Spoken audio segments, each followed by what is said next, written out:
Chiropractic Report of Findings. If you cannot close them today, they're going to go to medicine, right? And I've had other videos that's going to, similar to this, but it's something I can't preach enough. And you got to have that conviction. You got to feel that in your heart. You got to understand that if you do a shitty job on the report of findings, and that patient and they leave and I got to go home and think about it, they're not coming back, right? So it's your job as a chiropractor to, first and foremost, I preach this a lot, to understand the power of chiropractic, to understand that nobody can help patients better than you can for the conditions that we see. You need to understand that, and you need to own that, and you need to walk in with that energy, right? But you need to hold it in your heart and have that conviction that, man, if this patient leaves, they're going into medicine. They may end up in surgery. And if that's the case, if it's something that I could have prevented, from them living that life or having a surgery, that's not going to fix the problem. They're still going to have degeneration. You may go get a disc clipped, but the rest of the discs are still going to damage and wear and degenerate. That's your fault, man. You got to see that. You got to own that. Man, if I can't help this patient understand what's going on and get them into care, they're going to the medical model, and it's downhill from there. And that's me, and that should weigh heavy on your heart. And you need to consistently have that mindset that you're there to help that patient. Nobody can help spinal conditions better than we can.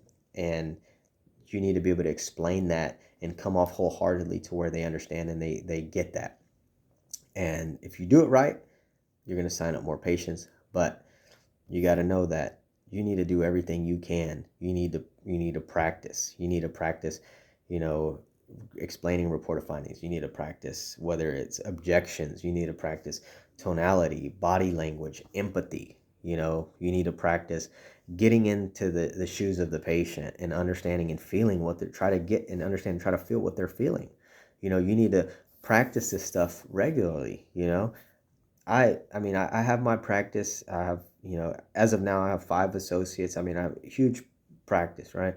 I'm not there as much as I used to be, maybe just a few hours a week, but I still practice this stuff, man.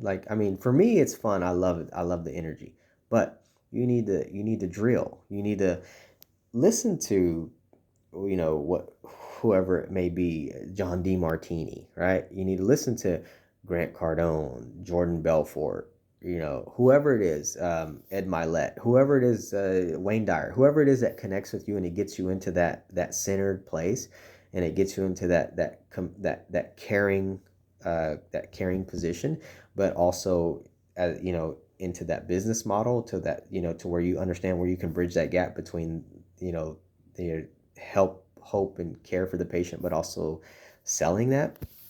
You need to drill, you need to practice, you need to continue, and you just need to understand the power that you're there to help that patient. You need to use all those techniques and get comfortable with it and close that patient into care, because if you don't, you know where they're going to end up, and that's your fault.